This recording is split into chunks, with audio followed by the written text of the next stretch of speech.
Presiden Prabowo bertemu Pangeran MBS di Istana Al-Salam, Jeddah. BPIP umumkan calon Paskibraka 2025. Bandara Hussein Sastra Negara kembali beroperasi. Polisi bongkar pratik oplosan ratusan motor. Timnas wanita Indonesia tumbang lawan Pakistan.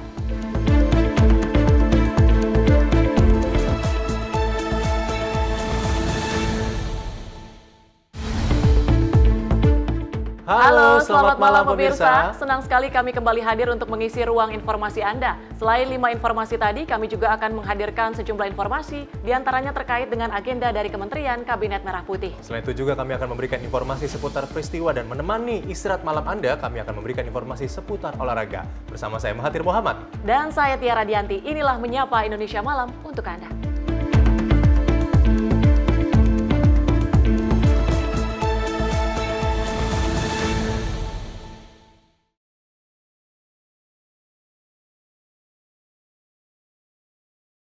Kita masuk ke berita pertama. Presiden Prabowo Subianto melakukan pertemuan dengan putra mahkota Arab Saudi, Pangeran Mohammed bin Salman, di Istana Al-Salam, Jeddah dalam kunjungan kenegaraan di Arab Saudi. Pertemuan ini menunjukkan kedekatan hubungan personal dan strategis antara pemimpin kedua negara, serta membahas berbagai isu bilateral dan regional.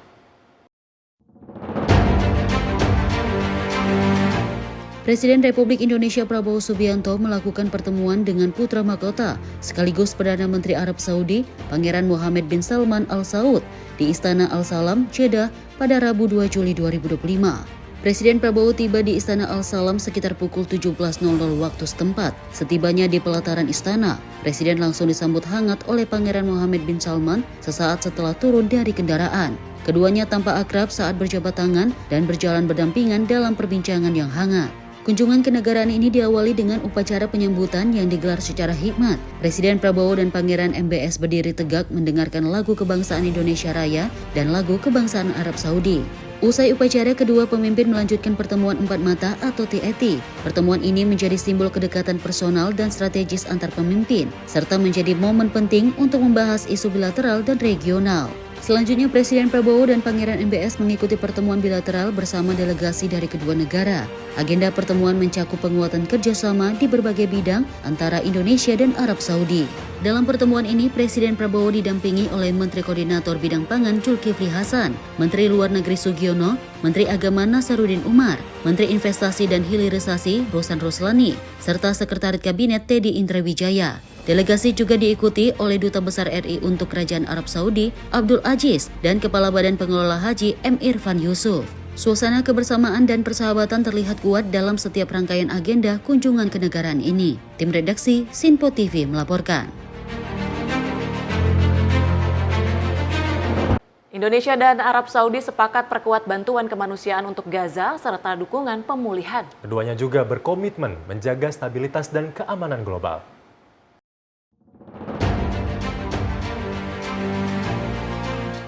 Indonesia dan Arab Saudi menyatakan keprihatinan mendalam atas krisis kemanusiaan di Gaza akibat agresi Israel yang terus menimbulkan korban jiwa dan kerusakan infrastruktur. Hal ini disampaikan dalam pernyataan bersama usai kunjungan Presiden RI Prabowo Subianto ke Arab Saudi untuk bertemu dengan mahkota dan Perdana Menteri Arab Saudi Mohammed bin Salman. Kedua negara sepakat memperkuat koordinasi dalam penyelenggaraan bantuan darurat dan dukungan kemanusiaan bagi masyarakat Gaza. Mereka juga menegaskan komitmen untuk terus mendukung pemulihan di tengah situasi yang semakin memburuk. Selain isu Gaza, Indonesia dan juga Arab Saudi berkomitmen mempererat kerjasama demi menjaga stabilitas dan keamanan global. Pertemuan di Istana Al-Salam berlangsung hangat dan juga mencerminkan kuatnya hubungan strategis kedua negara. Tim redaksi Sinpo TV melaporkan.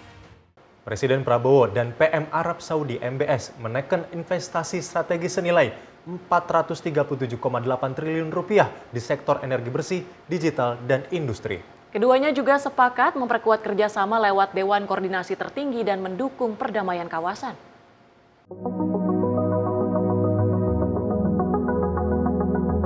Presiden RI Prabowo Subianto dan Perdana Menteri Arab Saudi Pangeran Mohammed bin Salman menandatangani kesepakatan investasi senilai 27 miliar US dollar atau sekitar 437,8 triliun rupiah dalam pertemuan resmi di Istana Al-Azam, Jeddah. Investasi strategis ini mencakup sektor energi bersih, ekonomi digital, hingga hilirisasi industri. Kedua negara juga sepakat membentuk Dewan Koordinasi Tertinggi Saudi Indonesia untuk memperkuat kerjasama lintas sektor. Dewan ini akan menjadi forum utama dalam mengawasi pelaksanaan kemitraan strategis di masa depan, termasuk perluasan perdagangan, peningkatan kunjungan pejabat, dan kolaborasi bisnis melalui Dewan Bisnis Saudi Indonesia.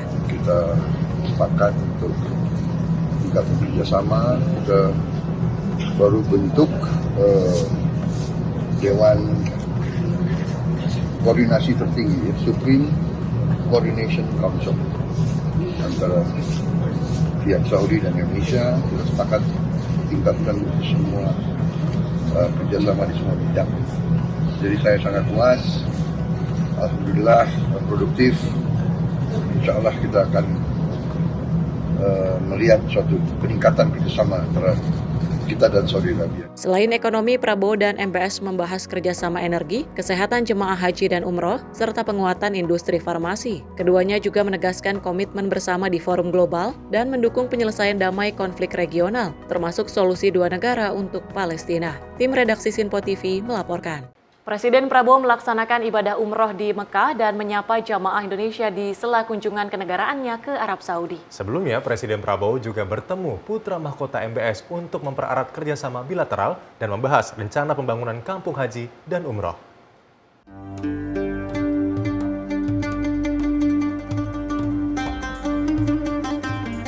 Presiden RI Prabowo Subianto melaksanakan ibadah umroh di Mekah di sela kunjungan kenegaraannya ke Arab Saudi. Dalam foto resmi yang dirilis Saudi Press Agency, Prabowo tampak berjalan di pelataran Masjidil Haram dan menyapa jemaah Indonesia yang antusias menyambutnya. Ia juga memasuki Ka'bah, melaksanakan sholat sunnah, mencium Hajar Aswad, melakukan tawaf, dan menyelesaikan rangkaian ibadah dengan sya'i dan tahalul. Kehadiran Prabowo disambut hangat oleh para jemaah asal Indonesia yang tengah beribadah. Selain menjalankan umroh, kunjungan ini juga dimanfaatkan untuk mempererat hubungan bilateral dengan Arab Saudi, termasuk pembahasan rencana pembangunan kampung haji dan umroh Indonesia.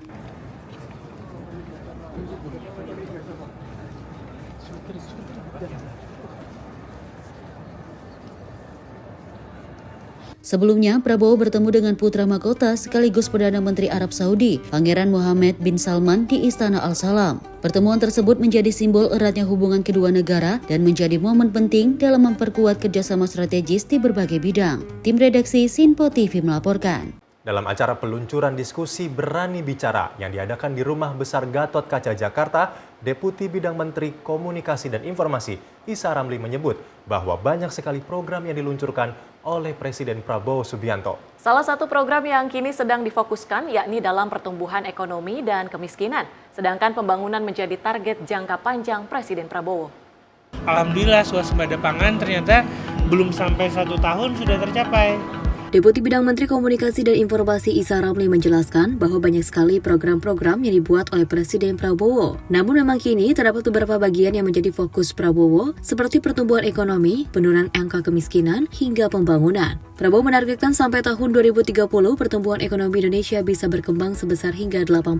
Dan Isa Ramli pun juga menyebutkan bahwa Presiden juga menargetkan angka membuat 0% kemiskinan yang ada di Indonesia. Sedangkan untuk pembangunan merupakan target jangka panjang untuk menuju Indonesia Emas. Sehingga dengan fokus pada program-program prioritas Prabowo di tahun pertama ini, bertujuan untuk memulihkan kemampuan dan kebutuhan dalam bidang pangan. Deputi Bidang Menteri Komunikasi dan Informasi Isa Ramli mengungkapkan terkait swasembada pangan yang telah berjalan berhasil menambah komoditas beras, jagung, dan komoditas lainnya dalam pertanian. Alhamdulillah swasembada pangan ternyata belum sampai 1 tahun sudah tercapai. Nah, nanti komoditasnya akan terus bertambah dari beras, jagung, mungkin nanti akan masuk ke komoditas-komoditas lain. Nah, begitu juga itu tentang pertanian ya. Jadi di tahun pertama ini. Di sisi lain, Isa pun menyebutkan bahwa Presiden Prabowo Subianto akan mengurangi ketergantungan atas impor energi. Pak Prabowo menyiapkan ini adalah kedaulatan energi.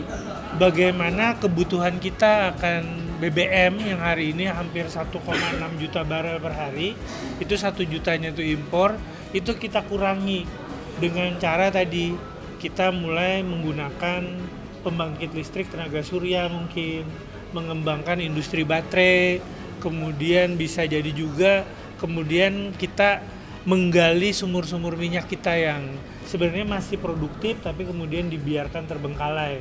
Jadi kita akan mengurangi ketergantungan kita atas impor energi sebenarnya. Dari Jakarta, Nadia Kusuma, juru kamera Adit, Simpo TV melaporkan.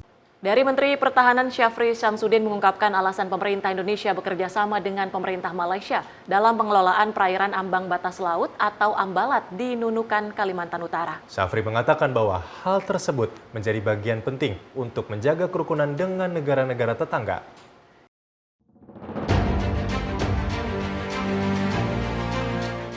Presiden Prabowo Subianto bersama Perdana Menteri Malaysia Anwar Ibrahim menyepakati untuk melakukan kerjasama dalam pengelolaan perairan ambang batas laut atau Ambalat di Nunukan, Kalimantan Utara. Kesepakatan tersebut dilakukan saat pertemuan bilateral di Istana Kepresidenan Jakarta pada 27 April lalu. Menteri Pertahanan Syafri Syamsuddin mengatakan hal tersebut menjadi bagian penting dalam menjaga kerukunan dengan negara-negara tetangga. Syafri menilai sebagai negara tetangga tidak perlu berkonflik jika ada jalan terbaik, salah satunya dengan mengelola sumber daya alam secara bersama-sama. Mengenai apa yang tadi disebutkan, Ambalat itu kita hindari hal-hal yang menyangkut konflik. Kita negara bertetangga, sebaiknya kita bertetangga dengan rukun. Kita tidak perlu bertetangga dengan konflik. Oleh karena itu, jalan yang terbaik yang kita bisa lakukan adalah melakukan satu pengelolaan sumber daya alam secara bersama-sama dengan mentargetkan mutual benefit, tapi atas dasar mutual respect terhadap kedaulatan negara Kesatuan Republik Indonesia dan juga menghormati kedaulatan negara Malaysia. Perlu diketahui, blok ambang batas laut yang berada di Nunukan, Kalimantan Utara telah menjadi daerah sengketa kedua negara selama bertahun-tahun. Namun hal itu telah diselesaikan dengan cara mengelola secara bersama-sama melalui kesepakatan pertemuan bilateral antara Indonesia dan Malaysia. Dari Jakarta, Fahrizal Davarizkiano, Sinpo TV melaporkan. Kita beralih ke DPR RI. Pimpinan DPR telah menerima surat presiden atau surpres terkait calon nama-nama duta besar untuk negara-negara sahabat. Ketua DPR Puan Maharani menyatakan pemerintah mengusulkan sebanyak 24 nama calon duta besar, termasuk duta besar RI untuk Amerika Serikat. Ketua DPR Puan Maharani mengungkapkan bahwa pihaknya telah menerima surat presiden atau surpres nomor R3 tanggal 1 Juli 2025 terkait permohonan pertimbangan bagi calon duta besar untuk negara-negara sahabat. Puan mengatakan pemerintah mengusulkan sebanyak 24 calon duta besar, termasuk salah satunya yakni Duta Besar Indonesia untuk negara Amerika Serikat dan Wakil Tetap RI untuk PBB. Namun nama-nama calon dubes tersebut bersifat rahasia karena menyangkut integritas. Nantinya para calon ini juga akan melaksanakan serangkaian fit and proper test atau uji kelayakan di Komisi 1 DPR.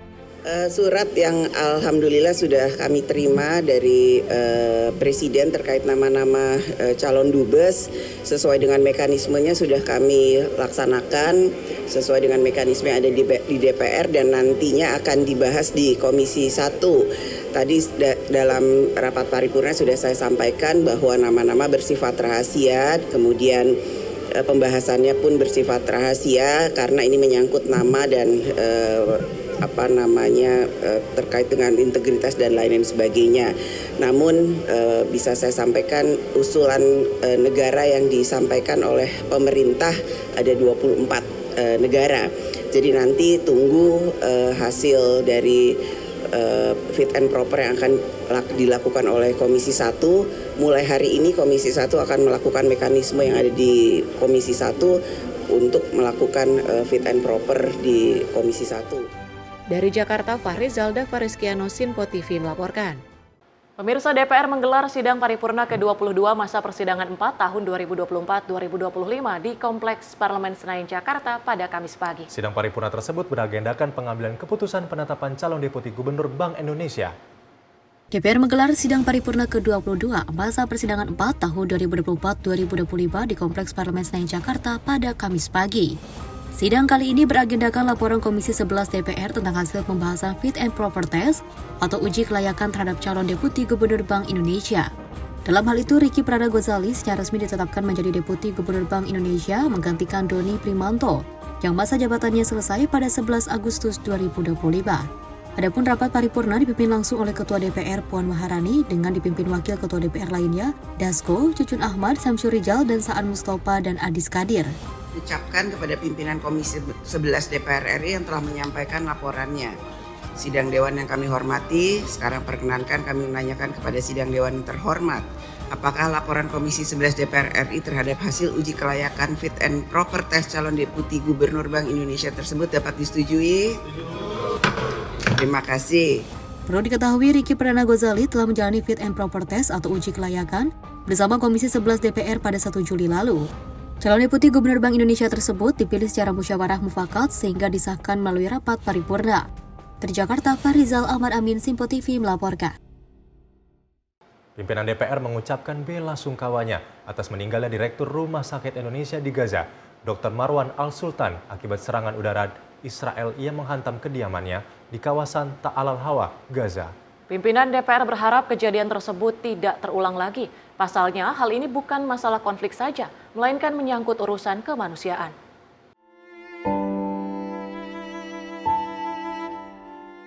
Kabar duka kembali datang dari Gaza. Usai tewasnya Direktur Rumah Sakit Indonesia di Gaza, Dr. Marwan Al-Sultan pada Rabu lalu.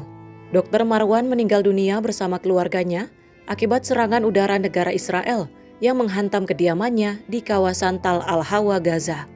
Dalam hal ini, pimpinan DPR mengucapkan bela sungkawa atas meninggalnya Dr. Marwan yang menjadi korban. Ketua DPR Puan Maharani berharap kejadian tersebut agar tidak terulang lagi. Menurutnya, serangan itu bukan hanya masalah konflik, melainkan masalah kemanusiaan. Puan menyatakan pihaknya meminta kepada pemerintah dan pihak terkait untuk dapat melakukan upaya langkah-langkah memitigasi. Terkait apa yang terjadi di Gaza, kami pimpinan DPR dan seluruh anggota DPR tentu saja mengucapkan turut berduka cita, berbelasungkawa yang sedalam-dalamnya atas korban yang terjadi di Gaza, khususnya kepada dirut rumah sakit di Gaza dan keluarga yang menjadi korban, dan kami berharap hal tersebut jangan sampai terjadi lagi, karena ini adalah bukan hanya masalah konflik yang terjadi di sana, tapi ini adalah masalah kemanusiaan. Marilah kita sama-sama menghormati, saling menghargai dan menjaga hal-hal yang merupakan satu hal yang memang harus sama-sama dijaga, menjaga wilayah-wilayah yang harusnya tidak terkontaminasi ataupun terlewati batas-batasnya di arah kemanusiaan. Dan kami tentu saja meminta kepada pemerintah dan pihak-pihak yang terkait untuk bisa memitigasi, mengantisipasi dan melakukan langkah-langkah yang dibutuhkan. Dari Jakarta, Farizal Davareskiano, Simpo TV melaporkan. Pemirsa, Direktur Rumah Sakit Indonesia di jalur Gaza, Palestina, Dr. Marwan Al-Sultan gugur akibat serangan Israel terhadap gedung apartemen kediamannya di Gaza Barat pada Rabu 2 Juli 2025. Dr. Marwan meninggal bersama istri dan beberapa anaknya dalam serangan itu. Jenazah mereka telah dibawa ke RS Al-Shifa di Gaza.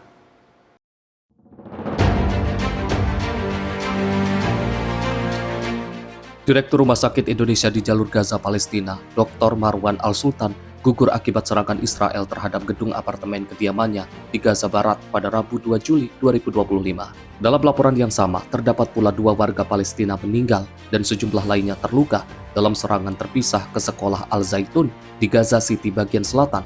Senada, organisasi kemanusiaan Mercy Indonesia juga menyatakan bahwa Dr. Marwan beserta keluarganya meninggal dalam serangan langsung terhadap kediaman mereka.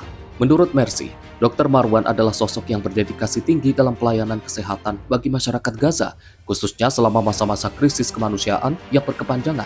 Rumah Sakit Indonesia di jalur Gaza sudah berulang kali menjadi sasaran tembak tentara Zionis Israel sejak memulai agresi terhadap wilayah kantong itu pada 7 Oktober 2023. Fasilitas kesehatan tersebut terakhir diserang Israel pada akhir Mei lalu, sehingga menyebabkan kerusakan struktural parah dan menghambat layanan kesehatan warga setempat. Sementara lebih dari 56.500 warga Palestina, mayoritas perempuan dan anak-anak terbunuh dan 133.419 lainnya terluka dalam serangan brutal Zionis Israel terhadap Gaza. Mahkamah Pidana Internasional pada November lalu mengeluarkan surat perintah penangkapan pemimpin otoritas Israel Benjamin Netanyahu dan mantan kepala urusan pertahanan Yoav Gallant dengan alasan kejahatan perang dan kejahatan terhadap kemanusiaan di Gaza. Tim redaksi Sinpo TV melaporkan. Menteri Pertahanan Safri Samsudin menegaskan bahwa pihaknya dan TNI akan terus meningkatkan kewaspadaan dan membangun kekuatan di tengah kondisi geopolitik terjadinya konflik di sejumlah kawasan. Dirinya menyatakan hal itu dilakukan dalam rangka menjaga kedaulatan negara.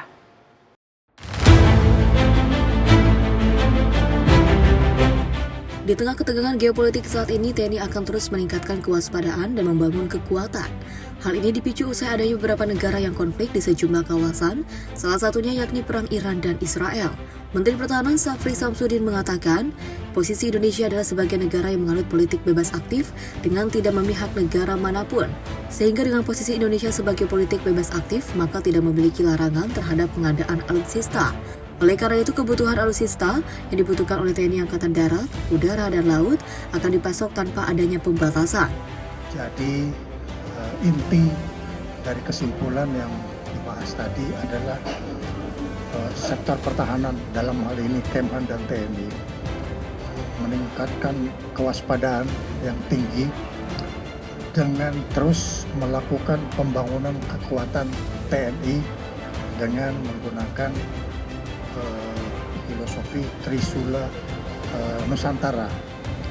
Trisula itu adalah matra darat, laut, dan udara.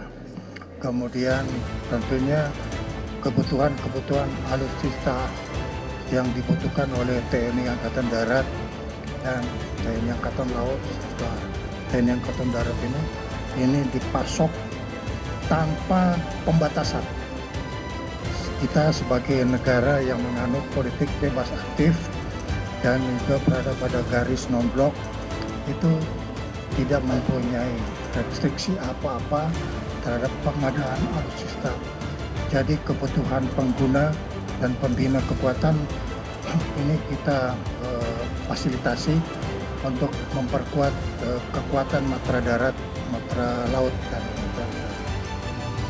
Dari Jakarta, Farizal Davarizkiano, Sinpo TV melaporkan. Erick Thohir dan AHY percepat proyek kereta cepat. Selengkapnya usai jeda. Tetap di Menyapa Indonesia Malam, Sinpo TV.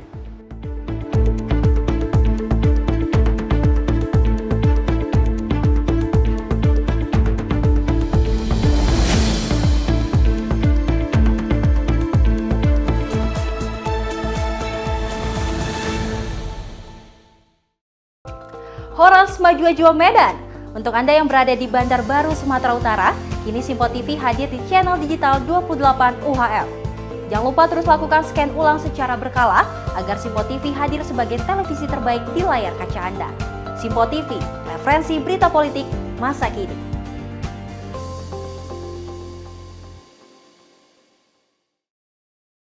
Apa Kareba Makassar? Kini siaran Sinpo TV telah hadir di kota Anda, Makassar, Sulawesi Selatan. Tentunya di channel digital 28 UHF. Dan pemirsa jangan lupa untuk terus melakukan scan ulang secara berkala agar tak ketinggalan dengan berbagai informasi dan tentunya program menarik di Sinpo TV. Sinpo TV, referensi berita politik masa kini.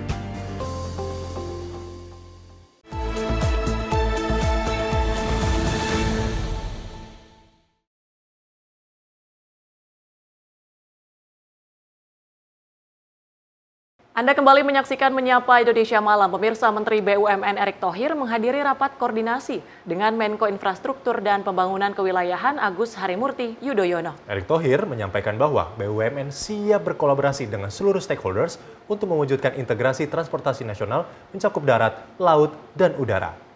Perbaikan daripada RUU Sitranas dan kereta cepat dari Kementerian BUMN kita sangat mendukung.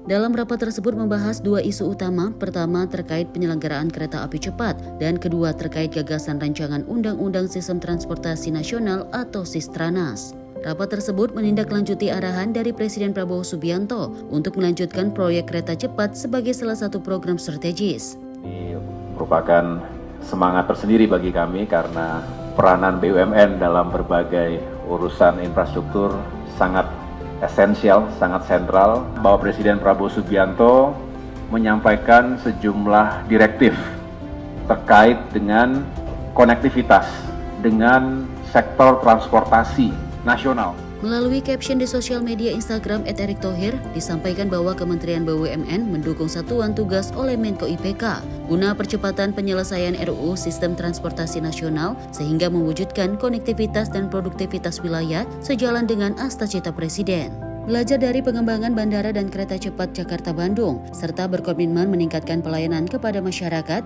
BUMN siap berkolaborasi dengan seluruh stakeholder untuk mewujudkan integrasi transportasi nasional, mencakup darat, laut, dan udara. Dari Jakarta, tim redaksi Sinpo TV melaporkan. Verifikasi calon paskibraka tingkat pusat 2025 telah selesai dilaksanakan secara objektif, transparan, dan bebas korupsi. Kepala Badan Pembinaan Ideologi Pancasila atau BPIP, Yudian Wahyudi menegaskan seleksi calon paskibraka berdasarkan standar nasional tanpa memandang suku, agama, maupun golongan. Kepala Badan Pembinaan Ideologi Pancasila Yudian Wahyudi menyampaikan bahwa proses verifikasi calon paskibraka tingkat pusat tahun 2025 telah dilaksanakan dengan menjunjung tinggi prinsip transparansi, objektivitas, netralitas, dan integritas yang tinggi. Hal ini disampaikan Yudian dalam konferensi pers pengumuman paskibraka pengibar bendera pusaka di kantor BPIP Jakarta, Rabu 2 Juli 2025. Yudian mengatakan BPIP berkomitmen untuk menjaga proses seleksi yang bersih dan bebas dari praktek korupsi, kolusi, maupun nepotisme. Yudian menyebut bahwa semua putra-putri dari berbagai daerah di Indonesia memiliki kesempatan yang sama untuk menjadi bagian dari pasukan pengibar bendera pusaka tingkat nasional. Lebih lanjut, dirinya menegaskan pembentukan paskibraka bukan hanya sekedar tugas seremonial, melainkan merupakan bagian dari manajemen talenta nasional untuk mencetak calon pemimpin masa depan yang berkarakter Pancasila sesuai dengan arahan Peraturan Presiden Nomor 51 Tahun 2022. Proses verifikasi calon paskibraka dan pantungsir tingkat pusat tahun 2025 telah dilaksanakan dengan penuh tanggung jawab, integritas yang tinggi, transparan, objektif, netral, bersih, serta bebas dari korupsi, kolusi, dan nepotisme. BPIP senantiasa memegang teguh prinsip-prinsip tersebut dan berupaya agar pembentukan paskibraka setiap tahunnya semakin baik, yaitu dengan memberikan kesempatan yang adil kepada seluruh putra-putri terbaik bangsa untuk menjadi paskibraka tanpa memandang perbedaan suku, ras, agama, dan golongan dengan mengacu pada standar pembentukan paskibraka yang ditetapkan oleh BPIP. Sesuai dengan Peraturan Presiden Nomor 51 Tahun 2022, program paskibraka merupakan pengkaderan calon pemimpin bangsa berkarakter Pancasila.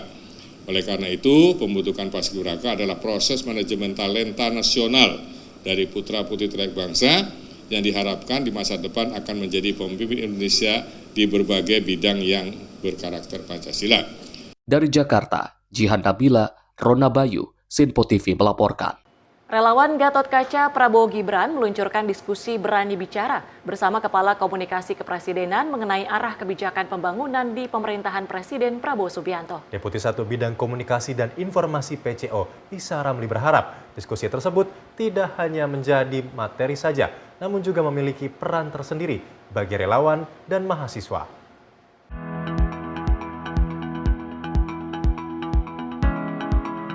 Dalam kesempatan itu, Isra Ramli menyampaikan bahwa relawan Gatot Kaca menjadi salah satu relawan yang ikut berjuang dalam memenangkan Presiden Prabowo Subianto dan Wakil Presiden Gibran Rakabuming dalam Pilpres 2024. Sehingga menurutnya banyak program dan kebijakan Presiden Prabowo yang harus dikawal dan didukung penuh oleh relawan. Salah satu tugas relawan yang harus dilakukan dalam mendukung program Presiden Prabowo, yakni dengan berani menyampaikan kebenaran-kebenaran tentang kinerja pemerintah. Selain itu, para relawan tersebut juga diharapkan berani melakukan aksi nyata dan menyuarakan hasil kerja Presiden Prabowo kepada masyarakat. Pada saat Pak Prabowo jadi presiden, ini kan banyak program Pak Prabowo yang dijalankan, banyak kebijakan yang dibuat sebenarnya. Tugas relawan masih tetap kuat sebenarnya, masih tetap penting, yaitu mendukung tadi pelaksanaan program-program tadi, menjelaskan kepada masyarakat gitu tentang manfaat, tentang manfaat, pencapaian, progres, dan macam-macam. Jadi sebagai pihak yang ikut membantu memenangkan, bahkan pihak pemenang, kita jangan kemudian hanya berdiam, tapi juga harus tetap berani bicara untuk menyampaikan kebenaran-kebenaran tentang kerja keras pemerintah tadi. Jadi sebenarnya itu. Jadi selain kita terus bekerja, ya melakukan aksi nyata, kita juga berani menyampaikan hasil kerjanya kepada masyarakat. Dari Jakarta, Sri Dewi Andayani, Azizul Hakim, Sinpo TV melaporkan. Ombudsman RI memberikan apresiasi kepada Kementerian Pertanian atas langkah nyata dalam memperbaiki tata niaga perunggasan nasional. Pimpinan Ombudsman menyebut kebijakan yang dijalankan Ditjen Peternakan dan Kesehatan Hewan sudah berada di jalur yang tepat.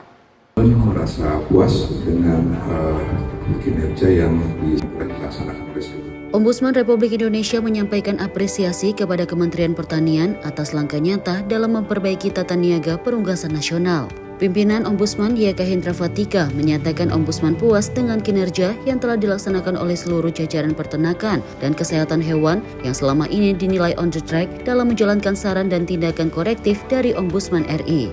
Ombudsman memberikan dukungan kepada Direktorat Jenderal Peternakan dan Kesehatan Hewan, diantaranya agar bisa mengendalikan kuota impor bahan baku pakan. Artinya bagi pelaku usaha yang memang berkontribusi terhadap peningkatan supply livestock yang berlebihan, itu nanti bisa dievaluasi terkait dengan hulunya, gitu kan. Nah, jangan sampai, intinya apa? Jangan sampai produk itu kelebihan, impor GBS yang nanti direncanakan berlebihan, tetapi perusahaan tidak mampu mengelolanya dengan baik, sehingga sebetulnya yang tadinya harusnya menguntungkan menjadi merugikan semua. Lebih lanjut, pimpinan Ombudsman RI mengungkapkan bahwa kebijakan yang dijalankan Ditjen Peternakan dan Kesehatan Hewan sudah berada di jalur yang tepat, melindungi peternak, menjaga keseimbangan pasar, dan berpihak pada masyarakat luas. Tim redaksi Sinpo TV melaporkan. Dari Menteri ESDM Bahlil Lahadalia mengungkapkan rencana kebijakan satu harga LPG 3 kg mulai 2026 dalam rapat dengan Komisi 12 DPR RI. Kebijakan ini bertujuan menjamin harga lebih terjangkau, merata, dan menutup celah distribusi yang menyebabkan lonjakan harga. Dalam rapat kerja bersama Komisi 12 DPR RI pada Rabu 2 Juli di Kompleks Parlemen Senayan Jakarta, Menteri SDM Bahlil Lahadalia mengungkapkan bahwa pemerintah tengah merumuskan kebijakan satu harga untuk LPG 3 kg yang direncanakan mulai berlaku pada 2026. Kebijakan ini bertujuan agar harga subsidi lebih terjangkau, merata, dan adil, sekaligus menutup celah distribusi yang kerap memicu lonjakan harga di lapangan. Bahlil menjelaskan bahwa kebijakan tersebut akan dituangkan dalam revisi Perpres nomor 104 tahun 2007 dan Perpres nomor 38 tahun 2019. Aturan baru ini akan terus mengatur penyediaan distribusi dan penetapan harga LPG 3 kg berbasis biaya logistik dengan sasaran rumah tangga, usaha mikro, nelayan, dan petani. Ini untuk LPG, Perpresnya kami lagi bahas. Kita akan merubah beberapa metode agar kebocoran ini tidak terjadi.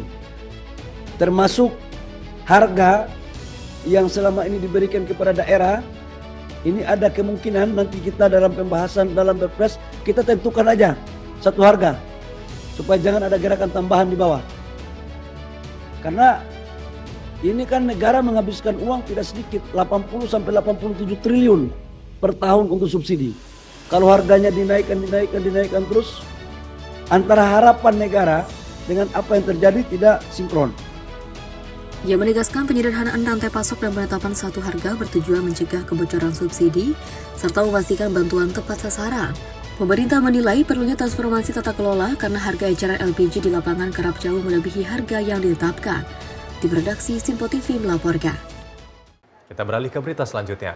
Maskapai plat merah PT Garuda Indonesia Tbk tengah memasuki babak baru transformasi menyeluruh setelah merombak hampir seluruh jajaran direksi dan komisaris.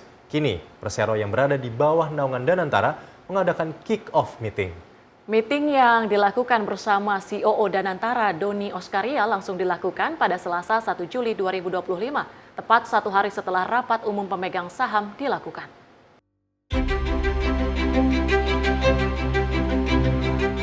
Chief Operating Officer COO Danantara Doni Oskaria menghadiri kick-off meeting bersama jajaran dan Komisaris PT Garuda Indonesia yang baru pada Selasa 1 Juli 2025. Didampingi oleh Managing Director Bisnis 3, Operation Holding Febriani Edi, mendiskusikan mengenai transformasi baru yang menyeluruh. Sebagai persero yang berada di bawah naungan Danantara Asset Management memberikan pinjaman kepada PT Garuda Indonesia sebesar 450 juta miliar US dollar atau 6,65 triliun rupiah. Uang tersebut akan digunakan untuk transformasi baru, mencakup target perbaikan kinerja, mulai dari ekspansi rute penerbangan, penambahan jumlah armada, hingga pengembangan ekosistem layanan dan peningkatan kualitas operasional. Tim redaksi Sinpo TV melaporkan. Kita ke informasi lainnya, Menteri Keuangan RI Sri Mulyani menyampaikan APBN tahun anggaran 2024 terbilang aman, bahkan memperoleh opini wajar tanpa pengecualian atau WTP di tengah kondisi konflik perang. Perolehan WTP dari Badan Pemeriksa Keuangan atau BPK dikembalikan dan diperoleh dengan hasil penilaian terbaik sebab mencerminkan komitmen akuntabilitas dan transparansi. Opini wajar tanpa pengecualian atau WTP. Setelah terjadinya defisit APBN pada tahun anggaran 2024, Menteri Keuangan Sri Mulyani mensyukuri diperolehnya kembali opini wajar tanpa pengecualian atau WTP dari Badan Pemeriksa Keuangan. Hal tersebut disampaikannya saat menghadiri sidang paripurna DPR di Kompleks Parlemen Senayan, Jakarta. Dicapainya WTP tersebut patut diapresiasi karena masih bisa diperoleh di tengah kondisi konflik perang yang terjadi di berbagai belahan dunia.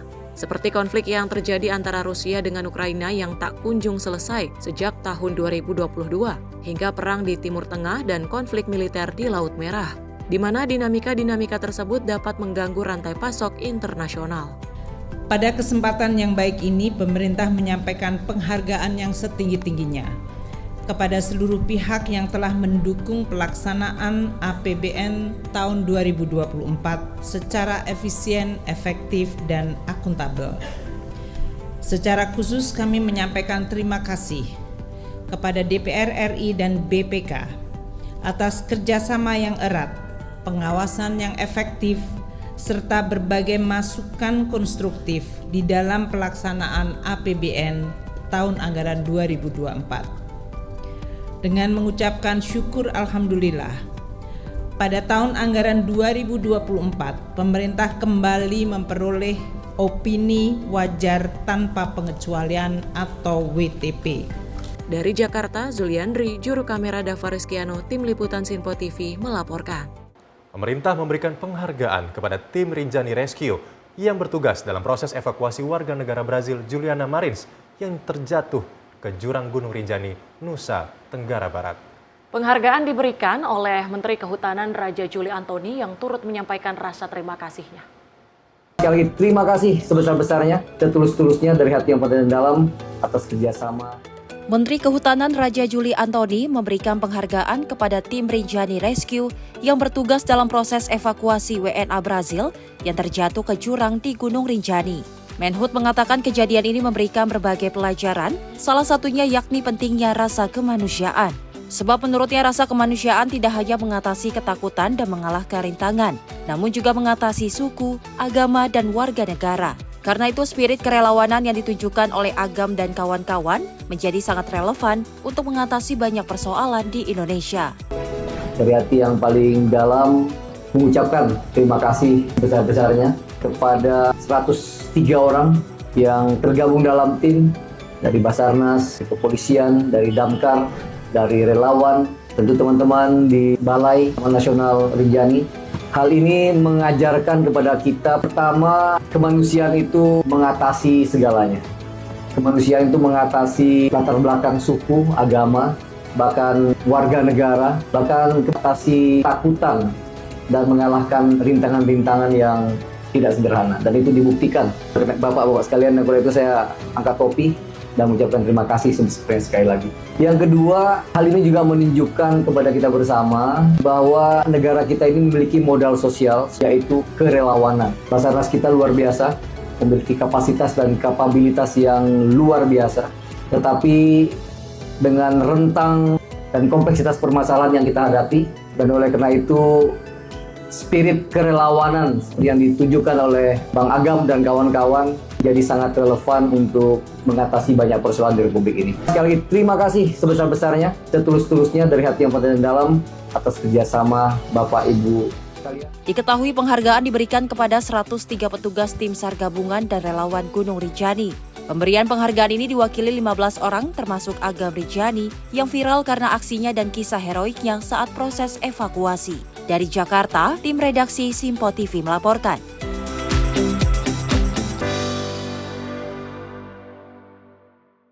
Pemirsa, mahasiswi S3 Universitas Ahlul Bait Taheran Iran, Saidah, akhirnya tiba di rumahnya dan bertemu dengan keluarga setelah 5 tahun tidak bertemu lantaran kuliah di Taheran, Iran. Ia bersama sejumlah WNI lainnya dievakuasi pemerintah Indonesia melalui Azerbaijan dan terbang dari Qatar ke Indonesia.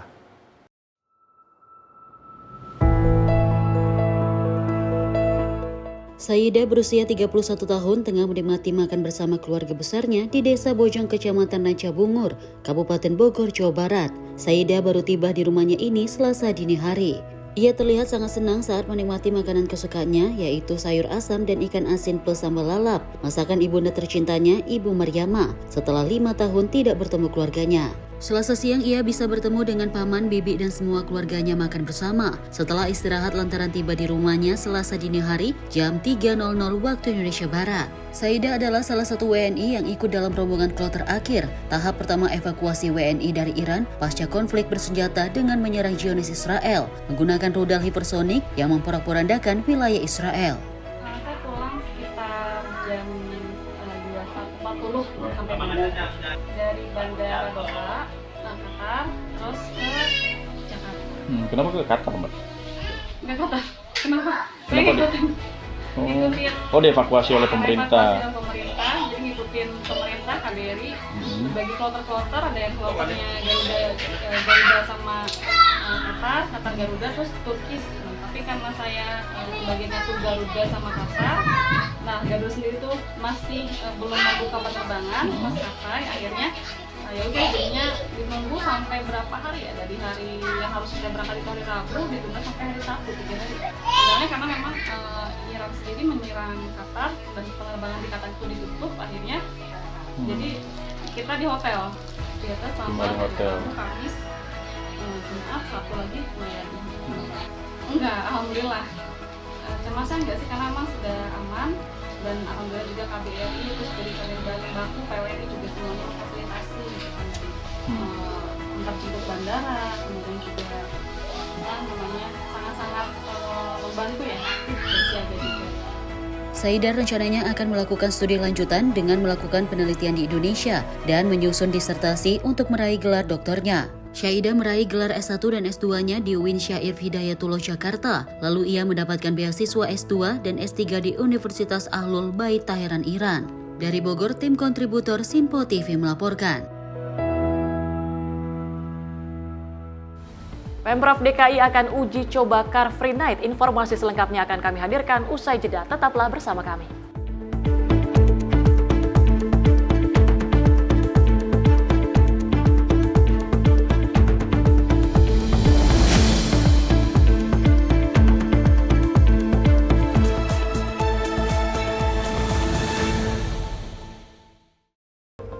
Om Swastiastu Semoton, bagi Anda yang berada di Bali, khususnya di Bukit Bakung, kini Anda dapat menikmati siaran Simpo TV di channel digital 30 UHF.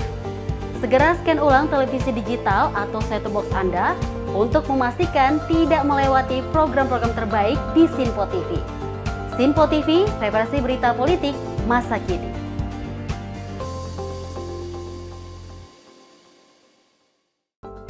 Sampurasun Jawa Barat, saat ini siaran Simpo TV telah hadir di Cirebon, Jawa Barat di channel digital 29 UHF. Segera scan ulang saluran digital televisi Anda untuk memastikan Simpo TV tetap selalu ada di layar kaca Anda. Simpo TV, referensi berita politik masa kini.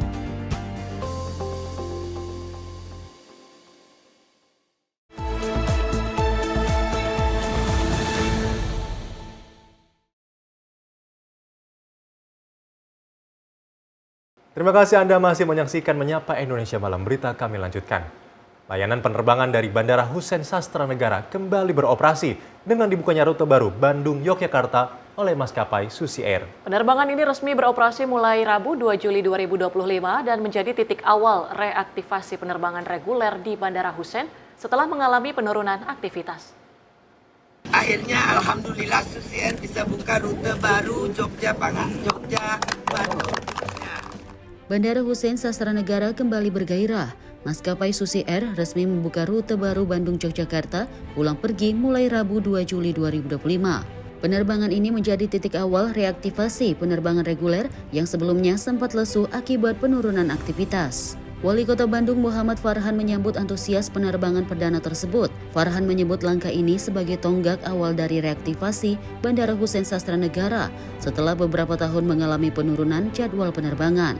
Farhan mengatakan pemerintah Kota Bandung akan berbicara dengan maskapai penerbangan Susi Air terkait penyusunan strategi untuk membuka rute tambahan, terutama ke daerah-daerah dengan waktu tempuh maksimal 1,5 jam dari Bandung. Penerbangan Susi Air saat ini melayani rute Bandung-Jakarta, Bandung-Pangandaran, dan Bandung-Yogyakarta. Farhan berharap rute keempat bisa segera terrealisasi guna meningkatkan minat penerbangan dan mendukung geliat ekonomi daerah. Langkah ini tidak dimaksud untuk menyaingi Bandara Kertajati, melainkan bagian dari strategi pemulihan layanan transportasi udara di Jawa Barat. Di sisi lain, founder Susi Air, Susi Pujiastuti, mengucapkan rasa terima kasih dan rasa bangga atas dukungan dari jajaran pemerintah Jawa Barat seperti Gubernur Jawa Barat Deddy Mulyadi dan Wali Kota Bandung Muhammad Farhan.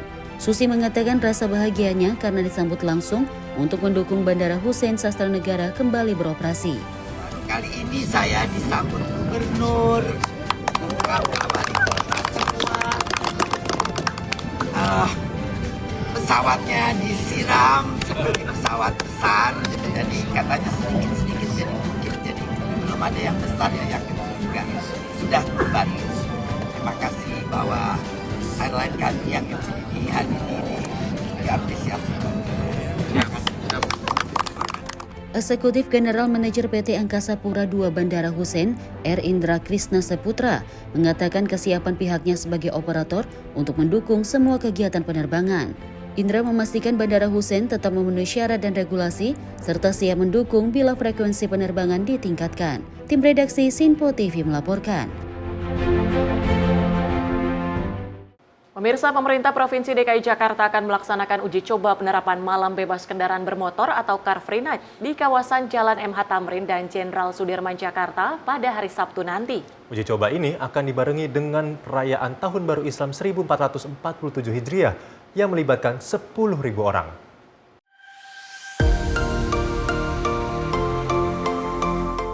Penerapan malam bebas kendaraan bermotor atau Car Free Night yang telah lama direncanakan bakal segera terwujud.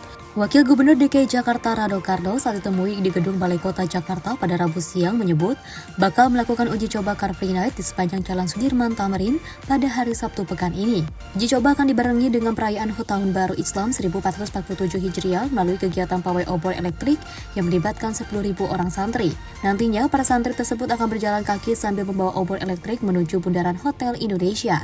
Itu cuma loh. Berarti sekalian uji coba Car Free Night. Nah, kita mau soft sebetulnya, soft Car Free Day ini. Makanya kita mau mulai, mereka nanti semua berhentinya di Monas, nanti jalan bawa, tapi obornya elektrik ya, bukan obor asap ya, elektrik. Kira-kira 10.000 orang. Satu memang menyambut lebaran, kedua memang kita mau coba Car Free Night, gitu.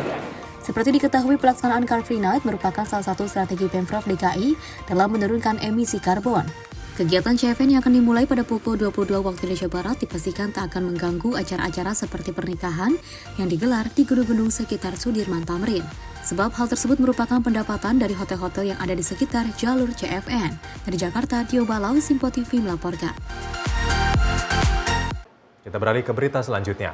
3 penerima beasiswa LPDP pemerintah Provinsi Jawa Timur berhasil meraih gelar doktor dari Universitas Islam Negeri Sunan Ampel atau UNINSA, Surabaya.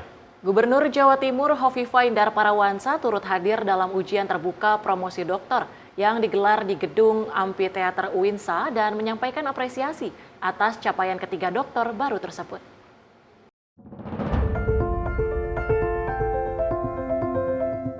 3 penerima beasiswa Lembaga Pengembangan Pendidikan Diniyah dan Pondok Pesantren pemerintah Provinsi Jawa Timur berhasil meraih gelar doktor dari Universitas Islam Negeri Sunan Ampel, Surabaya pada Rabu 2 Juli 2025. Hingga 20 Mei 2025, bertepatan dengan peringatan Hari Kebangkitan Nasional, sebanyak 1.193 beasiswa telah diberikan kepada santri Jawa Timur untuk menempuh pendidikan tinggi. Dalam kesempatan tersebut, Kofifa juga mengusulkan agar UINSA menjadi pelopor pembuka program studi Islamic Finance di Indonesia. Menurutnya, keberadaan prodi tersebut sangat penting di tengah tingginya populasi muslim di tanah air, sama dan jejaring internasional guna mengisi kebutuhan tenaga pengajar di bidang keuangan syariah. Yang menjadi penguat kebersamaan kita pada siang hari ini adalah bahwa di kampus ini sesungguhnya sangat banyak masa depan yang bisa memberikan ruang gerak yang lebih luas, lebih jauh, lebih panjang, dan tentu lebih manfaat barokah lagi. Tentu Pemprov Jawa Timur merasa penguatan SDM yang dilakukan oleh Universitas Islam Negeri Sunan Ampel Surabaya ini akan menjadi bagian dari pendorong bagaimana menjemput Indonesia Emas 2045. Sementara itu, Rektor UINSA Profesor Ahmad Zaki menyampaikan terima kasih atas perhatian Pemprov Jatim terhadap pengembangan pendidikan tinggi Islam, khususnya melalui beasiswa LPPD. Menurut dia, kelulusan tersebut menunjukkan sinergi yang produktif antara Pemprov Jatim dan UINSA dalam mencetak SDM unggul di bidang keislaman. Tim redaksi Sinpo TV melaporkan. Dari Kementerian Pendidikan Dasar dan Menengah meluncurkan gerakan 1000 anak putus sekolah SMK berdaya melalui program pendidikan kecakapan kerja dan pendidikan kecakapan wirausaha. Peluncuran program ini merupakan awal untuk membangun masa depan generasi Indonesia yang produktif, mandiri, dan mampu berdaya saing. 3, 2, 1. Bertempat di Jakarta pada Senin 30 Juni 2025, Kementerian Pendidikan Dasar dan Menengah meluncurkan gerakan 1000 anak putus sekolah SMK berdaya melalui program pendidikan kecakapan kerja dan pendidikan kecakapan wirausaha. Mengusung tema Kembali Berdaya, Kembali Bermakna. Program ini menjadi bentuk konkret kolaborasi strategis antara Kemendikdasmen, pemerintah daerah, serta lembaga kursus dan pelatihan dalam mendorong anak putus sekolah atau APS pada jenjang SMK untuk mengikuti kursus dan pelatihan melalui program pendidikan kecakapan kerja atau PKK dan pendidikan kecakapan wirausaha atau PKW. Dengan pendidikan bermutu untuk semua itu, dalam program kami tidak semuanya harus sekolah formal, tapi semua harus belajar di kursus-kursus, pelatihan-pelatihan, penyetaraan, itu semuanya adalah proses learning. Dan semua kita harus menjadi pembelajar sepanjang hayat. Karena dunia ini berubah, dunia berkembang, maka kita pun harus mengikuti perubahan itu dengan keterampilan dan ilmu yang terus kita tingkatkan. Sementara itu, Wakil Ketua Komisi 10 DPR RI lalu Hadrian Irvani menuturkan bahwa gerakan ini tidak hanya bertujuan untuk meningkatkan partisipasi sekolah, tapi juga untuk menjawab tantangan pengangguran melalui peningkatan sumber daya manusia. Gerakan ini tidak hanya bertujuan meningkatkan angka partisipasi sekolah, tetapi juga menjawab tantangan pengangguran melalui penciptaan SDM yang kompeten dan mandiri, sekaligus menggerakkan ekonomi lokal di daerah masing-masing. Sementara itu, sejumlah penerima manfaat program ini menyampaikan harapannya terhadap gerakan ini untuk terus dilanjutkan di tahun-tahun berikutnya. Karena bagi mereka yang putus sekolah, bisa diberikan kesempatan untuk mengembangkan keahliannya. Dari Jakarta, tim redaksi Sinpo TV melaporkan. Sebanyak 1.088 sapi perah bunting dari Australia tiba di Indonesia pada 28 Juni 2025. Hal ini sebagai bagian dari program percepatan produksi susu dan daging nasional. Bahwa langkah ini selaras dengan program pemerintah dalam mempercepat peningkatan populasi dan produksi susu nasional. Kedatangan sapi tersebut difasilitasi oleh PT Santosa Agri Indo Lestari, anak perusahaan Japfa, bekerja sama dengan PT Greenfield Dairy Indonesia, PT Karya Suci Pratama, PT Irfai Berkah Sejahtera, PT Arla Food, dan Koperasi Sukamakmur. Kedatangan sapi perah bunting dari Australia ini sebagai bagian dari upaya mendukung peningkatan produksi susu nasional. Sementara itu, Direktur Jenderal Peternakan dan Kesehatan Hewan Kementerian Pertanian, Agung Suganda menyatakan bahwa langkah ini selaras dengan program pemerintah dalam mempercepat peningkatan populasi dan produksi susu nasional, khususnya melalui program percepatan produksi susu dan daging nasional atau P2SDN. Saat ini produksi susu segar dalam negeri atau SSDN baru mampu memenuhi sekitar 21% dari kebutuhan nasional yang mencapai 4,6 juta ton per tahun. Kehadiran sapi impor diharapkan dapat meningkatkan kapasitas peternak lokal dan mendorong kemandirian produksi susu di dalam negeri. Tim redaksi Sinpo TV melaporkan. Menteri Lingkungan Hidup dan Kehutanan Hanif Faisal Nurofik melakukan kunjungan kerja ke wilayah Jakarta Utara untuk meninjau langsung pelaksanaan roadmap pengelolaan sampah perkotaan. Kunjungan ini menyoroti pentingnya pengelolaan sampah dari sumbernya sebagai langkah strategis menuju lingkungan yang bersih dan berkelanjutan. Di tengah komitmen nasional untuk mengurangi sampah 30% dan menangani 70% sampah pada tahun 2025, Menteri Lingkungan Hidup dan Kehutanan melakukan kunjungan kerja ke Jakarta Utara pada Selasa pagi. Kunjungan ini diawali di kantor Suku Dinas Lingkungan Hidup, kemudian dilanjutkan ke RW 05 Kelurahan Sunter Agung, wilayah yang dikenal aktif dalam pengelolaan sampah berbasis masyarakat. Menteri LHK berdiskusi langsung dengan para pemangku kepentingan, membahas strategi teknis serta penataan lapangan dalam pengelolaan sampah wilayah perkotaan, mulai dari integrasi bank sampah, pengomposan, hingga digitalisasi data persampahan. Menteri LHK juga meninjau berbagai aktivitas warga dalam pengelolaan sampah rumah tangga, mulai dari pemilahan sampah dari sumber, pemanfaatan komposter rumah tangga, budidaya maggot, hingga pengelolaan bank sampah dilakukan secara aktif oleh masyarakat. Kita Jakarta Utara paling tidak di bulan Juli ini harus selesai sudah pilah-pilih sampahnya, karena sudah ada rorotan. Rorotannya sudah ada. Kalau yang lain mungkin masih mikir, kalau rorotan sudah ada, maka semua sampah yang terpilah, yang tidak ada organiknya, yang terus anorganik, kita akan larikan ke rorotan. Selesai sudah. Jadi Jakarta mudah-mudahan 1 bulan ini semuanya bekerja keras. Saya akan menjamin itu. Saya setiap hari sepanjang mungkin pagi hari sebelum kantor saya akan mampir ke Jakarta Utara. Dan dia mungkin lurah ini. Kalau lurahnya nggak kerja, saya akan lapor ke Pak Bupati, Pak Wali Kota ataupun Pak Gubernur. Kalau nggak ada ya saya tindakan penegakan hukum. Jadi itu saja. Pokoknya yang penting kita kerja keras bersama. RW 05 Sunter Agung memang menjadi wilayah percontohan dalam pengelolaan sampah terpadu berbasis partisipasi masyarakat. Menteri pun mengapresiasi komitmen warga dan pemerintah daerah yang dinilai berhasil membangun lingkungan bersih dan sehat melalui aksi kolektif. Tim redaksi Sinpo TV melaporkan. Petugas gabungan Dishub Surabaya dan jajaran instansi terkait melakukan sosialisasi penerapan jam malam pada anak di bawah 18 tahun. Kebijakan ini resmi dimulai pada 1 Juli 2025 dan akan diadakan sweeping bagi anak-anak yang melewati batas jam malam, yaitu di atas pukul 22.00 waktu Indonesia Barat.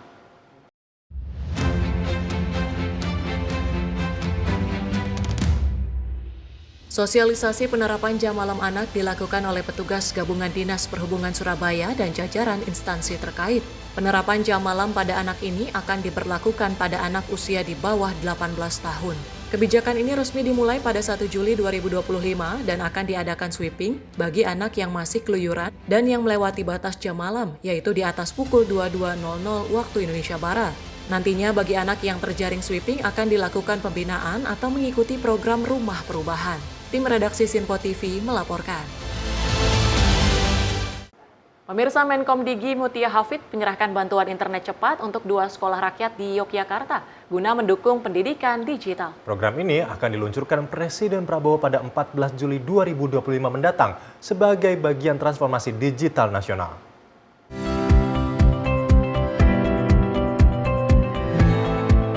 Menteri Komunikasi dan Digital Mutia Hafid menyerahkan bantuan layanan internet cepat untuk 2 sekolah rakyat di daerah istimewa Yogyakarta. Sekolah rakyat Kabupaten Sleman mendapat internet 200 Mbps untuk 200 siswa dari 5 kabupaten kota, sementara sekolah rakyat Kabupaten Bantul menerima 100 Mbps untuk 75 siswa. Bantuan ini diterima oleh Sekjen Kementerian Sosial di Sleman sebagai bagian dari sinergi antar kementerian mendukung pendidikan inklusif berbasis digital. Mutia menyatakan program ini adalah amanah dari Presiden Prabowo Subianto dan merupakan bagian dari komitmen transformasi digital nasional untuk memastikan akses pendidikan teknologi bagi anak-anak rentan. Utamanya adalah pertama memastikan infrastruktur digital, jadi bahwa sekolah rakyat ini juga terkoneksi dengan koneksi internet yang baik dan cepat.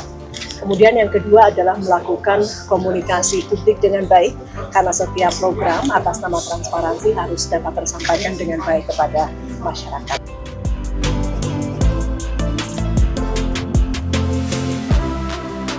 Satu, hasilnya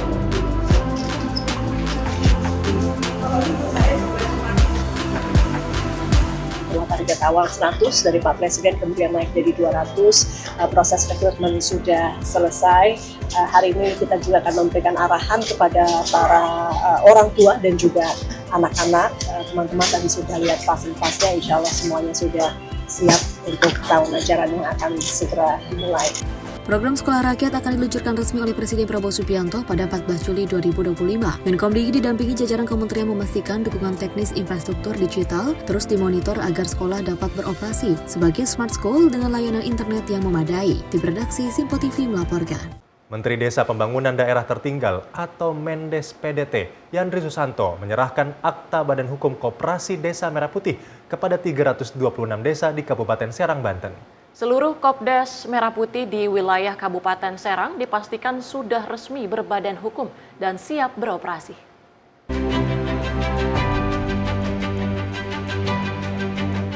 Sebanyak 326 koperasi desa atau Kopdes Merah Putih yang ada di Kabupaten Serang, Banten secara resmi menerima Akta Badan Hukum Koperasi dari Menteri Desa PDT Yandri Susanto. Penyerahan akta ini menandai bahwa seluruh Kopdes Merah Putih di wilayah Kabupaten Serang sudah resmi berbadan hukum dan siap beroperasi secara legal dan mendorong pertumbuhan ekonomi desa. Mendes PDT menegaskan bahwa pemerintah akan menjamin perlindungan tenaga kerja yang terlibat di dalamnya melalui program BPJS Ketenagakerjaan. Jadi pertama kita apresiasi kepada pemerintah Kabupaten Serang, kepada Ibu Bupati dan seluruh jajaran. Alhamdulillah menjelang launching oleh Bapak Presiden tanggal 19 Juli nanti Kabupaten Serang sudah 100% berbadan hukum. Itu artinya memastikan bahwa semua desa sebanyak 326 desa di Kabupaten Serang koperasi ini sudah berdiri dan sudah bisa mulai untuk melakukan bisnisnya melalui permodalan yang nanti memang akan disusun bisnisnya oleh koperasi masing-masing, langsung diusulkan kepada Bank Himbara. Nanti Bank Himbara akan mengucurkan modal dengan bunga yang rendah untuk siklus bisnis yang ada di koperasi Desa Merah Putih. Sementara Bupati Serang Ratu Rahmatu Zakiyah menyampaikan bahwa dengan beroperasinya Kopdes Merah Putih di wilayahnya, maka akan ada pertumbuhan ekonomi yang merata di tingkat desa. Tentu saya memberikan apresiasi setinggi-tingginya untuk seluruh jajaran yang telah menyelesaikan sehingga badan hukum untuk 326 desa sudah kita dapatkan. Dan kami juga memberikan apresiasi yang setinggi-tingginya untuk Pak Menteri Desa, kemudian Menteri Koperasi yang sudah diwakili, kemudian Pak Menteri Hukum, Pak Wakil Gubernur yang hari ini sudah hadir di sini dalam rangka penyerahan akte badan hukum bagi para kepala desa. Yang buat Ibu optimis Kopdes ini berhasil di Serang atau tidak? Karena begini, koperasi desa itu kan tidak hanya satu lembaga yang mengakomodir semuanya kebutuhannya. Jadi saya yakin dengan kementerian lembaga turun semua dalam rangka meningkatkan pertumbuhan ekonomi di desa, maka saya yakin ini akan berhasil. Dengan penyerahan akta badan hukum ini, pemerintah mendorong koperasi desa menjadi lembaga ekonomi yang kuat, mandiri dan berdaya saing serta mampu menjadi penggerak utama pembangunan ekonomi di tingkat desa. Dari Serang, Banten, Firman Arif, Simpo TV melaporkan.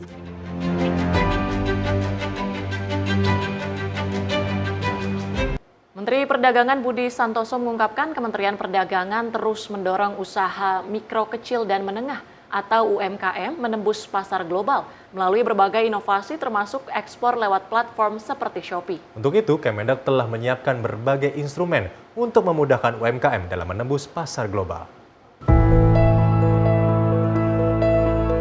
Pelaku usaha mikro, kecil, dan menengah atau UMKM Indonesia kini mendapatkan kendali lebih besar dalam mengekspor produknya ke luar negeri. Shopee Indonesia bersama Kementerian Perdagangan RI resmi meluncurkan program Ekspor Fleksi, sebuah skema ekspor digital baru yang dirancang untuk memberikan keleluasaan lebih besar bagi UMKM dalam mengelola bisnis di pasar internasional.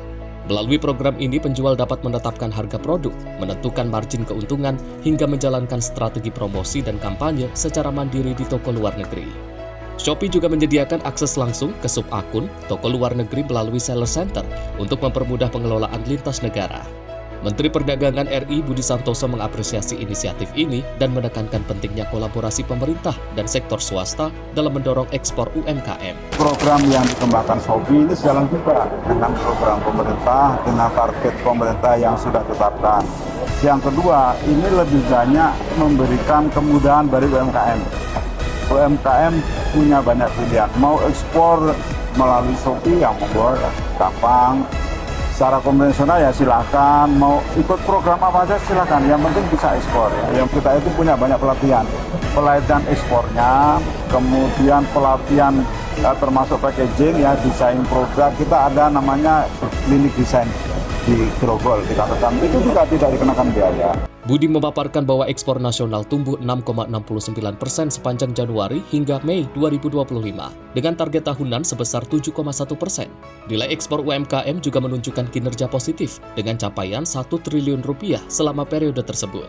Program Fleksi diharapkan dapat mendorong UMKM Indonesia menjangkau pasar luar negeri dengan pendekatan yang lebih strategis, fleksibel, dan sesuai dengan karakteristik bisnis masing-masing. Tim redaksi Sinpo TV melaporkan. Kami akan hadir sesaat lagi dengan sejumlah peristiwa. Salah satunya adalah KMP Tunu Pratama Jaya tenggelam di Selat Bali. Selengkapnya usai jeda, tetap di Nyapa Indonesia Malam, Sinpo TV.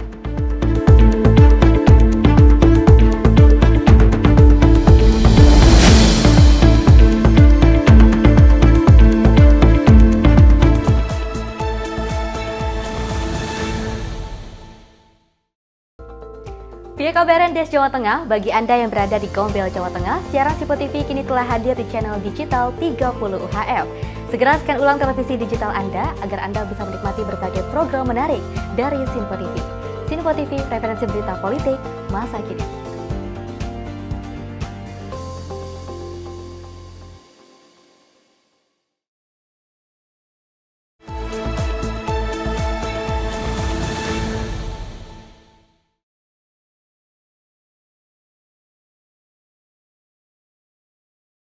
Anda kembali menyaksikan Menyapa Indonesia Malam. Pemirsa, KMP Tunu Pratama Jaya yang membawa 65 penumpang dilaporkan tenggelam di perairan Selat Bali pada Rabu malam 2 Juli 2025. Hingga Kamis pagi, tercatat 4 orang ditemukan meninggal dunia dan 23 penumpang berhasil diselamatkan dan 38 lainnya masih terus dalam pencarian.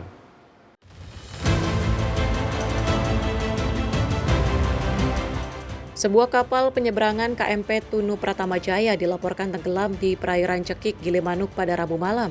Kapal tersebut mengangkut 65 orang yang terdiri dari 53 penumpang dan 12 orang kru.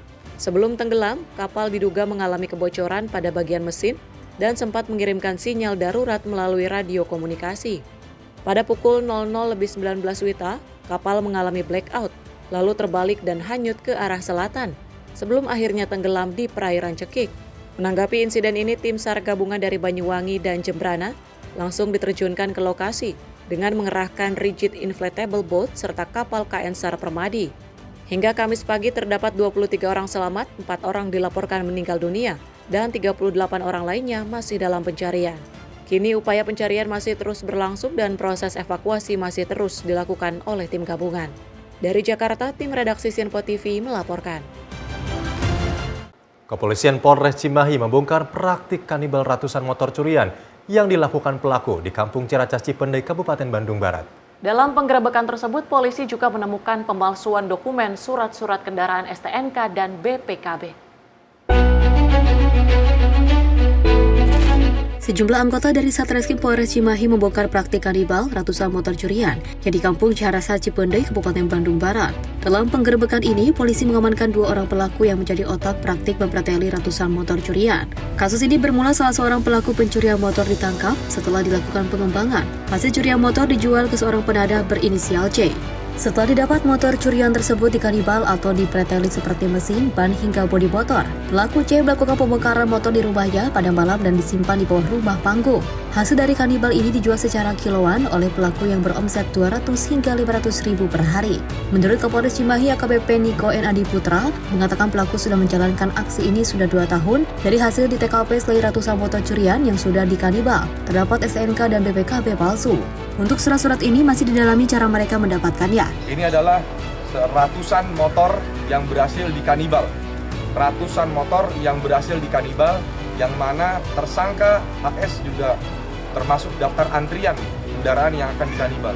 Dan ada sudah beberapa motor yang belum dikanibal dan yang akan dikanibal yang saat ini sudah diamankan oleh Polsek Padalarang kurang lebih ada belasan motor, dan saat ini ada kurang lebih ada ratusan motor yang sudah dikanibal.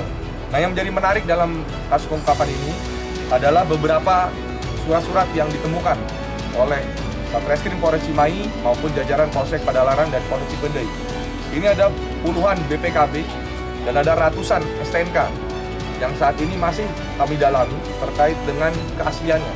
Saat ini, Satreskrim Polres Cimahi tengah mengembangkan kasus ini yang kemungkinan akan ada pelaku lain dalam kasus kanibal ratusan motor curian dan BPKB serta STNK palsu tersebut. Kini para pelaku akan mempertanggungjawabkan atas segala perbuatannya dengan ancaman hukuman di atas 5 tahun penjara. Dari Kabupaten Bandung Barat, tim kontributor Simpo TV melaporkan.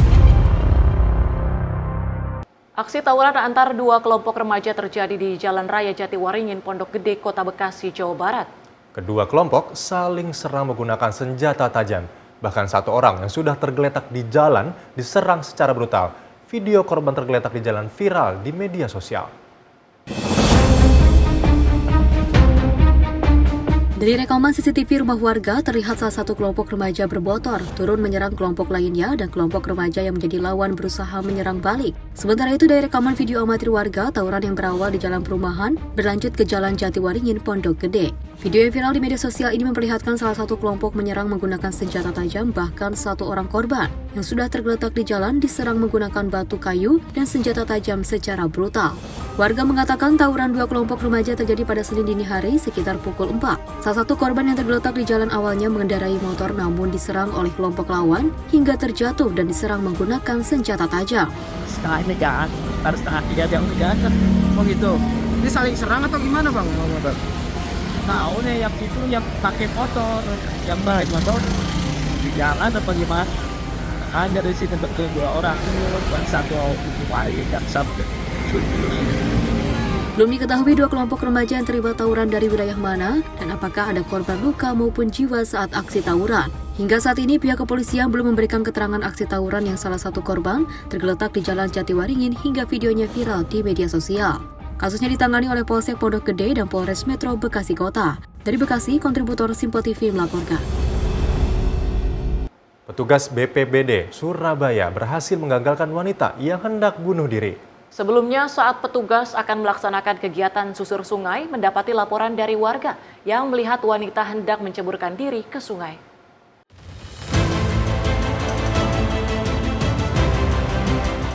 Pada saat akan melaksanakan kegiatan susur sungai pada Rabu pagi 2 Juli 2025, petugas BPBD Surabaya menerima laporan warga yang melihat seorang wanita menunjukkan indikasi bunuh diri, yaitu dengan menceburkan diri ke sungai.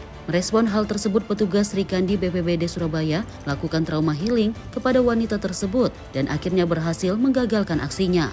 Wanita tersebut sudah berhasil ditenangkan bersama petugas BPBD dan diberikan motivasi agar tidak mengulangi aksinya tersebut. Melalui caption di sosial media Instagram @call112 Surabaya, disampaikan bahwa jika membutuhkan bantuan konsultasi psikologi, dapat segera menghubungi 112 atau menggunakan layanan Puspaga Surabaya. Tim redaksi Simpo TV melaporkan.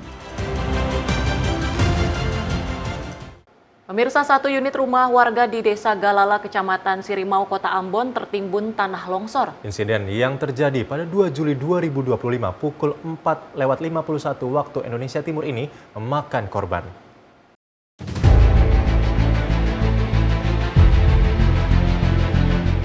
Curah hujan yang tinggi di Kota Ambon mengakibatkan satu unit rumah warga di Desa Galala, Kecamatan Sirimau, Kota Ambon tertimbun tanah longsor dan memakan korban pada Rabu 2 Juli 2025. Kantor SAR Ambon yang menerima informasi tersebut dari Raja Desa Galala sekitar pukul 6.30 WIB merespon laporan dengan mengerahkan tim rescue menuju lokasi. Pukul 7.40 WIB, satu orang korban yang tertimbun material longsor berhasil ditemukan oleh tim SAR gabungan dalam keadaan meninggal dunia. Kepala Kantor SAR Ambon menjelaskan dalam kejadian tersebut dilaporkan sebanyak 2 orang menjadi korban.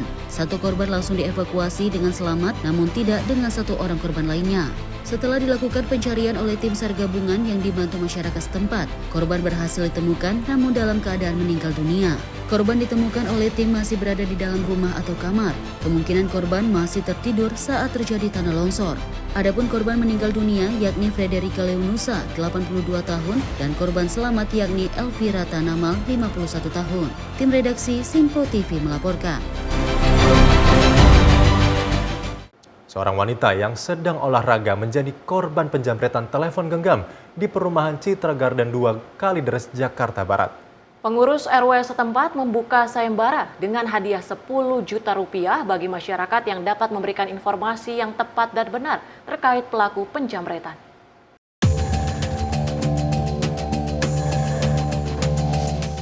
Aksi penjamretan yang terekam kamera CCTV keamanan ini terjadi di perumahan Citra Garden 2 Kalideres, Jakarta Barat. Telepon genggam korban yang tengah berolahraga dijamret oleh seorang pelaku yang mengendarai sepeda motor. Korban sempat mengejar namun tak berhasil menangkap pelaku. Korban bersama pengurus RW juga membuka sayembara dengan hadiah uang sebesar 10 juta rupiah bagi warga yang bisa memberikan informasi yang tepat terkait pelaku. Warga kita lagi jalan pagi. Setengah berapa? Setengah 7 ya. 7 pagi. Contohnya berasa ada keamanan, dikira ada keamanan, contohnya jambret gitu. Yang hilang apa Pak? HP senilai berapa Pak kalau boleh? Waduh, nilainya kurang monitor juga. Belum ada kemajuan, mereka bikin sayembara. 10 juta untuk memberikan informasi pelaku. Pak, untuk kondisi korban sendiri pas saat kejadian ada luka nggak Pak? Nggak ada, tidak ada. Oke. Pak, untuk pelaku bisa masuk sendiri ke sini itu modusnya gimana Pak? Ya modusnya kan ini memang kalau untuk motor terbuka. Kalau mobil kita mesti tinggalin identitas, tapi kalau motor tuh terbuka gitu, karena ada jalan kampung. Insiden ini telah dilaporkan ke polisi dan kasus penjamretan ini ditangani Polsek Kalideres, Jakarta Barat. Tim kontributor Sinpo TV melaporkan.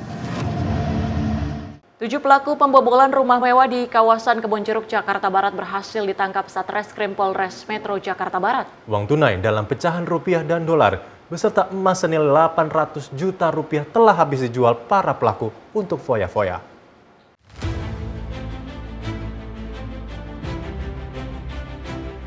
WS, PJ, MT, SHS, SZ, PP, dan AA, 7 pelaku spesialis pembobolan rumah kosong di kawasan Kebonjeruk, Jakarta Barat hari ini resmi ditetapkan menjadi tersangka oleh Satreskrim Polres Metro Jakarta Barat. Diketahui 2 rumah di komplek perumahan mewah di kawasan Komplek Pilar Mas dan Komplek Duri Intan berhasil digasak komplotan tersebut. Dalam melancarkan aksinya, para tersangka bersama-sama menaiki mobil dan mencari rumah-rumah kosong yang ditinggal pemiliknya. Ciri-ciri mereka memastikan rumah tersebut kosong dengan melihat banyaknya paket yang digantung di pagar, mobil yang ditutupi dengan cover, dan lampu dalam keadaan hidup di waktu siang hari. Setelah memastikan rumah incarannya tersebut kosong, para pelaku kemudian membobol gembok pagar dan merangsek masuk ke dalam rumah. Setelah itu barang-barang berharga di dalam rumah tersebut digasak para pelaku. Kapolres Metro Jakarta Barat, Kombes Pol Twedi Aditya Beni Hadi mengatakan, dari 2 rumah yang berhasil dibobol para tersangka pelaku, kerugian pemilik rumah mencapai 800 juta rupiah. Berangkas yang berisi uang tunai dalam pecahan dolar dan rupiah serta logam mulia berhasil dibobol para pelaku, di mana uang hasil pencurian tersebut telah habis mereka gunakan untuk berfoya-foya. Selain itu, Beni menambahkan dari hasil penyidikan ke-7 tersangka merupakan residivis atas kasus serupa. Polres Metro Jakarta Barat akan melaksanakan press release pengungkapan kasus tindak pidana pencurian dengan pemberatan. Ini spesialis rumah kosong. Jadi pencurian di rumah-rumah kosong. Untuk kejadian yang berhasil kami ungkap, kejadian yang pertama di Pilar Mas Utama, RP 05 RW 03 Kedoya Selatan, Kebonjeruk.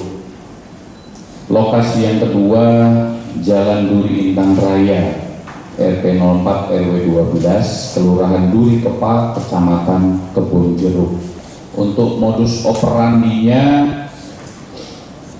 para tersangka ini mengamati rumah-rumah kosong yang ada di pemukiman. Bagaimana caranya? Caranya adalah melihat kendaraan-kendaraan yang ditutup oleh sarung mobil, kemudian melihat di pagar ada kiriman barang-barang yang dibeli, kemudian digantungkan di pagar. Ini sebagai penanda pertama. Kemudian pelaku beberapa hari kemudian kembali ke lokasi, mengamati kembali, dan didapati barang-barang yang digantung di pagar bertambah. Nah, Inilah yang sudah bisa dipastikan oleh para tersangka, rumah itu adalah rumah kosong.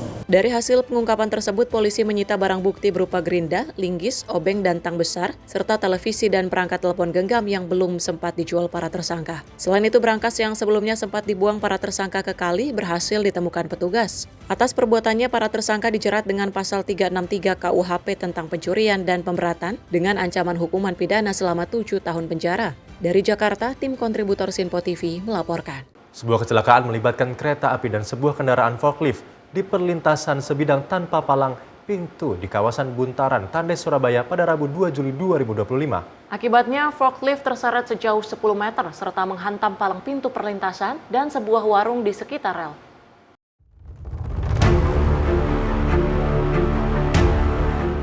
Insiden terjadi saat forklift yang dikemudikan Ahmad Andi Susanto tak mampu melewati perlintasan yang masih dalam pengerjaan.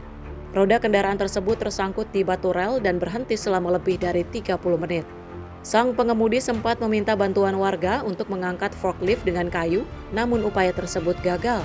Kereta Ambarawa Express yang melaju dari arah barat akhirnya menabrak forklift dan menyeretnya sejauh 10 meter. Forklift juga menghantam palang pintu perlintasan serta sebuah warung di sekitar rel. Beruntung tidak ada korban jiwa dalam kejadian ini, namun perjalanan kereta mengalami keterlambatan lebih dari 1 jam. PT KAI segera mengerahkan lokomotif pengganti dan memberikan layanan kepada penumpang yang terdampak. Sementara pihak kepolisian mengimbau warga untuk lebih waspada saat melintasi perlintasan kereta api. Dari Jakarta, tim redaksi Sinpo TV melaporkan.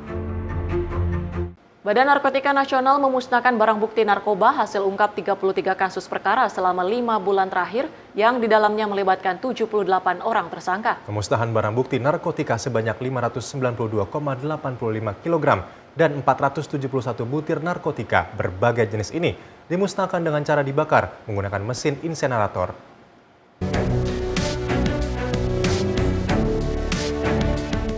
Dengan dihadiri jajaran kementerian, kejaksaan, kepolisian, dan stakeholder terkait, hari ini Badan Narkotika Nasional memusnahkan barang bukti narkoba di kawasan Kampung Boncos Palmerah, Jakarta Barat. Barang bukti narkotika berbagai jenis dari ganja, sabu, pil ekstasi, dan psikoterapika lainnya. Ini merupakan hasil ungkap kasus 33 kasus kejahatan narkotika yang di dalamnya melibatkan 78 tersangka. Sebelumnya barang bukti narkoba ini didapat dari pengungkapan kasus narkotika selama 5 bulan terakhir di wilayah Riau, Sumatera Utara, Belitung, DKI Jakarta, Kalimantan Timur, Sulawesi Tengah, dan Sulawesi Selatan. Sebelum dimusnahkan, barang bukti ini terlebih dahulu dilakukan uji lab guna memastikan bahwa narkoba yang dimusnahkan ini merupakan murni narkotika yang mengandung zat kimia berbahaya.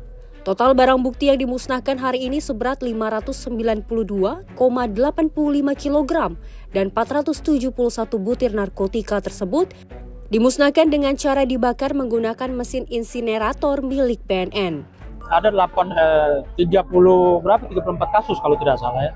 Itu operasi kita di antar pulau, antar provinsi. Jadi kita rata-rata kemarin itu dari bulan April sampai Juni, selain kita melakukan operasi di perairan, kita bersama-sama Bea Cukai melakukan operasi di darat untuk memutuskan mata rantai supply. Dari mulai mereka pintu masuk ke Indonesia, lalu kemudian transportasi menuju ke pasar. Jadi kita memang semua kita sisir. Alhamdulillah ya kita diberikan ya kemudahan untuk itu. Jadi bukan masalah berapa banyaknya sebenarnya yang kita tangkap, tapi berapa dampaknya kita merusak jaringan itu lebih penting. Selain itu, usai memusnahkan barang haram tersebut, BNN juga menggelar bakti sosial di kampung salah satu zona merah narkotika tersebut dengan membagikan sembako kepada warga sekitar. Dari Jakarta, tim kontributor Sinpo TV melaporkan.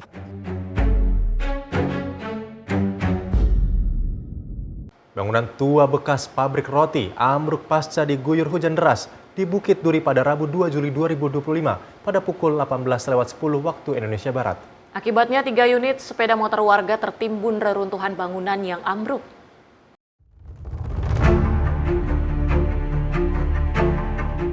Dalam video yang diunggah oleh akun Instagram @jabodetabek24info, terlihat bangunan bekas pabrik tersebut roboh di tengah hujan deras yang mengguyur kawasan tersebut.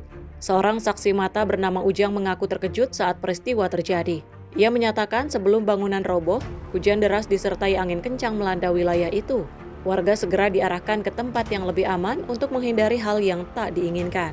Menurut informasi yang diperoleh pemilik bangunan, ia mengetahui kejadian tersebut dari adiknya, yang dimana bangunan itu adalah warisan keluarga yang sudah lama dikosongkan dan tak lagi digunakan sejak puluhan tahun silam. Saya dapat laporan dari adik saya, pabrik rubuh. Langsung saya jalan kemari. Emang kita udah kosongin, udah apa gitu. Dari zaman kakek.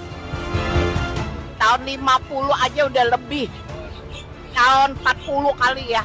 Kalau untuk pastinya saya nggak tahu lah.